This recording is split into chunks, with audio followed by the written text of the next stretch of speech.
Hello again and welcome back to another one. And today we have a couple of topics to cover. There's a couple of fan bases were triggered over the last few hours, and for good reason. And I'm talking about Eminem and Michael Jackson fans. And for Eminem, it was all thanks to how some media outlets reported Elena's pregnancy announcement. And boy, some of these outlets sure do know how to use bait to survive. And before we dive into it, we also got 50 Cent react to some of the history that he's made alongside Eminem that could pass as hopium to the fans expecting that collaboration album that's been rumored. And at the latter part of the video, we got Taylor Swift fans flying too close to the sun that's resulted in a viral lashing session. Michael Jackson fans didn't pull their punches and they've been going off on social media for hours on end. Suffice to say, Taylor Swift fans set her up to get dragged. More on this later.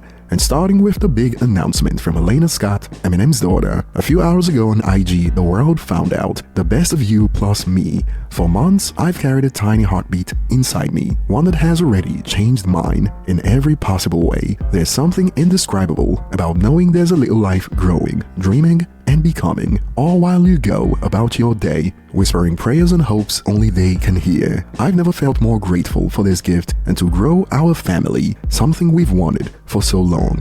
Thank you, God, for this blessing. And while social media users were sending their well wishes, Eminem is gonna be a grandfather again soon. That's so cool. Wishing Elena a wonderful pregnancy. And more, Marshall is gonna be a granddaddy again. Happy times for that tight-knit family, I'm sure. Happy for Elena and hubby, and it was all fine and dandy until reports like these started to hit the web. Eminem's forgotten daughter Nani? Elena announces she's pregnant with her first child as sister Haley says she cannot wait to be an aunt. So they are just gonna act like Houdini didn't drop in 2024 that showed all of his daughters in the same video, the same Houdini that was the #1 hip-hop song of 2024 in terms of the number of countries around the world in which it hit the #1 spot on the official charts. Crazy. And fans have been going off. Who approved this clown bomb headline? Have some shame. And apart from takes about a quote forgotten daughter, there were also takes about biology in response to some reports about this clickbait headline. But technically correct, still clickbait since I called cap on someone named Elena being his daughter. And just in case you're wondering the angle for this post, when a user asked how is it clickbait, they responded, not biological daughter. And since this spiraled into conversations about biological daughters versus adopted daughters, some fans went off. People act like the only child Eminem ever raps about is Haley, when Elena and Stevie have literally been mentioned in Mockingbird, When I'm Gone, Going Through Changes, Deja Vu, Beautiful, Bumhole, A Rose, Book of Rhymes, Habits, Spend Some Time, etc. Like, just admit you don't listen to him. And more from this user, so many ignorant and disgusting comments on here from supposed Eminem fans, calling adopted children less loved and less important than biological children. What the hell is wrong with y'all? And some fans have revisited clips from when Eminem introduced Mockingbird on TRL in 2004. Blood doesn't make family, love does, and wait for it at the end. We're going to show everybody Mockingbird, the video from Eminem off Encore. My first question really just about the video was that after so many years of being so private and almost hiding some imagery, this seems to be stuff like you went into the old home movies for this video. Yeah, basically that's what we did. We went into the old home footage and you're going to see my daughter and my niece and how they kind of grew up together from the cradle to, you know, so on and so forth. So it's basically real footage. So this is the most I probably... Stop it. He'll never do this again if you keep doing that. Don't make me cry. This is the first and last time I'm going to do it. Why now? Why did you decide to do that? Because I felt like with the song Mockingbird that it introduced such a visual already that you couldn't make it no otherwise. You didn't have any problems with the actual images of these people important to you? I don't have any problem with it because this is them when they were babies. I mean, the earliest you're going to see Haley is when she was, 3 going on 4, and Elena when she was 7 going on 8, and they're older now. They look a lot different, and I'm not worried about their safety. And anybody who respects me as an artist knows I've let them into my personal life so much that, probably more than almost any artist out there. So this is I feel like I owe it to my fans, and this is it. All right, well, let's take a look at it right now. You want to introduce it? This video. You haven't done this in a while, have you? Yeah, I haven't done this in a while. I'm a little nervous about this. But this video is dedicated to my daughter and my niece, my new daughter, Elena and Haley. Just watch the video. It's like a little shotgun in the chest. It's a little tearjerker, but just watch the video and thank you once again. All right, let's see it. But things got weirder, as apparently Eminem's been choosing his daughter's partners. One thing about Eminem, he gon' keep the bloodline white. I just want you to be normal. Why can't you bitches be normal? And everyone is confused, and even non-Eminem fans are shook. I'm not a fan of Eminem, but this tweet is garbage. And on a positive note, that kid is gonna be the coolest kid in school. He'll be able to say Eminem is my grandfather. And moving on, before we get to 50 Cent's take on Eminem in response to some monumental records they hold in hip-hop, some of Taylor Swift fans flew too close to the sun after her new album set the all-time record in the SoundScan era of music of over 4 million albums sold first week. And the SoundScan era is a key distinction that skipped when this record is reported, because the SoundScan era of tracking began in the 90s that saw the beginning of tracking sold to customers directly, and before that, shipments and other metrics were used to track sales rather than direct to customers, which makes it complicated to compare the first week sales for artists who came before the early 90s. And this post from a Swiftie triggered a viral lashing session. I think Taylor is now bigger than Michael Jackson ever was. And I think all she's got left is the Beatles, and that's getting pretty close too. Am I being punked? And before we get to how this is going so far, to put this in perspective, Michael Jackson pretty much got roughly 100 million albums sold on top Taylor Swift, fueled by pure sales. And including albums and singles, he's got well over 1 billion records sold globally, unlike artists today with a huge mix of sales coming from equivalent sales, converted from streams and digital track downloads. And this also applies to a huge chunk of Taylor Swift's numbers, by the way. And for the Beatles, they've got over 270 million albums sold on Taylor Swift.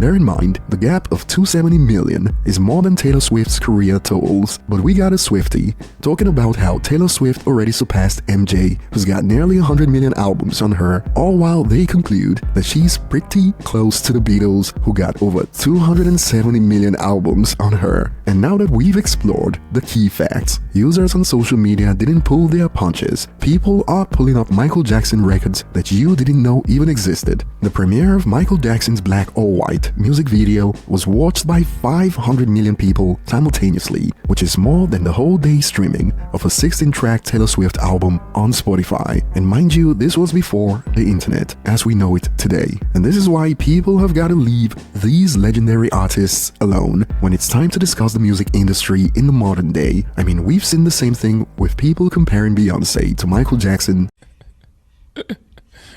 Sensational. And now this, and we got the Swifties getting sentenced to public floggings. Prime Michael Jackson, biggest selling album of all time, second biggest selling album of all time, biggest selling single of all time, biggest first week sales of all time, record 1 and 2 to this day, highest grossing tour of all time, most attended tour of all time, biggest selling music video of all time, most famous performance of all time, most famous dance move of all time, most successful entertainer of all time, Guinness World Record, most sales and number ones of his decade with just 2 albums, most decorated artist of all time, 1,000+ awards, 1 billion records sold, confirmed by the RIAA, 30+ Guinness World Records, 20+ Hall of Fame, etc. Most Grammy Awards won in a single night, achieved his numbers with monumental and influential albums, songs, performances, and videos that people worldwide knew and still know. Prime Taylor Swift, cult fan base, conditioned to buy 30 versions of her albums that the general public can't name. Boy, that escalated quickly. Now for the touring record, if I recall, that's been broken. But yeah, people should leave Michael Jackson alone when it comes to these comparisons. And even the touring stuff, adjusted for inflation and taking into account the number of tickets sold compared to the number of shows, will still put Michael Jackson easily at the top. So there's that. And Taylor Swift is getting dragged for having, quote, isolated #1 songs, her having 13 #1s, and the public not even being able to mention half of them is exactly why they shouldn't be coughing Michael Jackson's name. That, and an artist that's trailing by nearly 100 million albums still have their fans start a conversation like this is even more hilarious when we have a couple of legendary careers that would fit in the gap of sales between Michael Jackson and Taylor Swift easily. Recency bias is off the chains with this one, and we got more. Mind you, Bad by Michael Jackson sold 7 million worldwide units within the first week of release and did it without payola or mass streaming during an era that didn't have social media or the internet. I mean, Taylor Swift's record is considered all-time, but by all-time they mean achieved in the SoundScan era of sales tracking, and like we already pointed out, it's hard to do a one-to-one comparison because of this. But nonetheless, MJ didn't need multiple versions or a quote called to buy the same album multiple times to do 7 million based on the metrics of his time. No disrespect to Taylor Swift, but this is the truth of the matter, and the public flogging continued. Just because Taylor's fan base mass bought her 500 variants, causing her numbers to skyrocket, doesn't mean she's as big as MJ was. Michael Jackson had universal appeal for everyone, all around the world, and to all different ages, races, and genders, something that can't be said about her. The keyword in this, universal appeal. And the beatdown continued. If we are talking talent, then no. But if we are talking impact on other artists,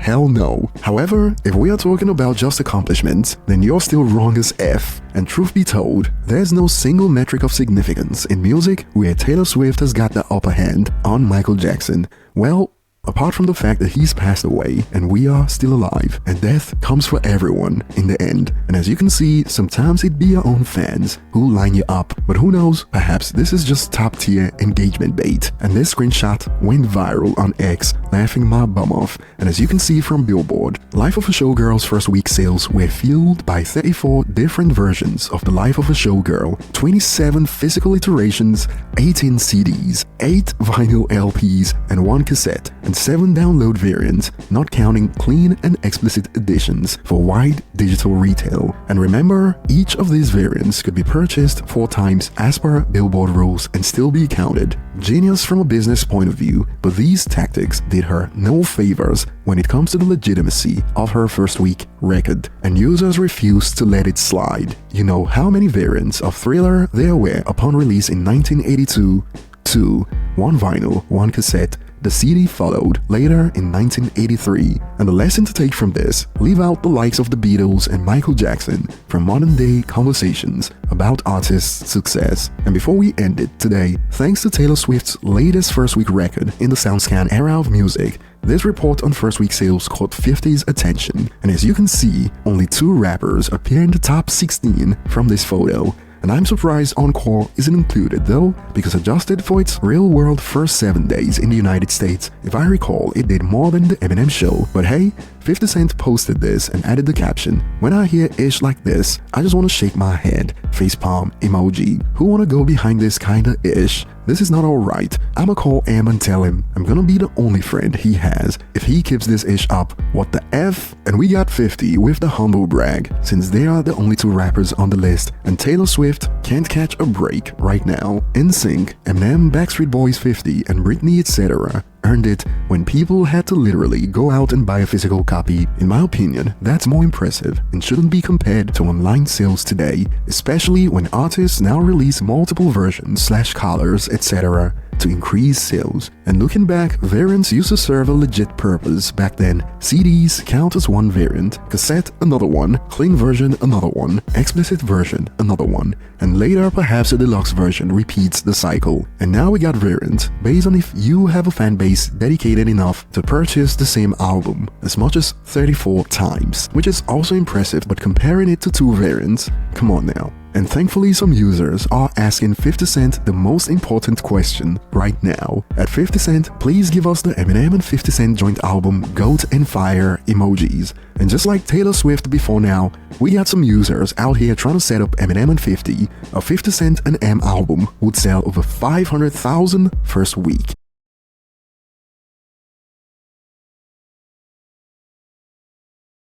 Now, maybe if Eminem went on a press run similar to what Taylor Swift did, maybe, but we've got nothing of recent to show that he's gonna do anything like this, so why the setup? And that will be all for today, and I'll be looking forward to your thoughts in the comment section. Thanks for watching, and I will see you on the next one.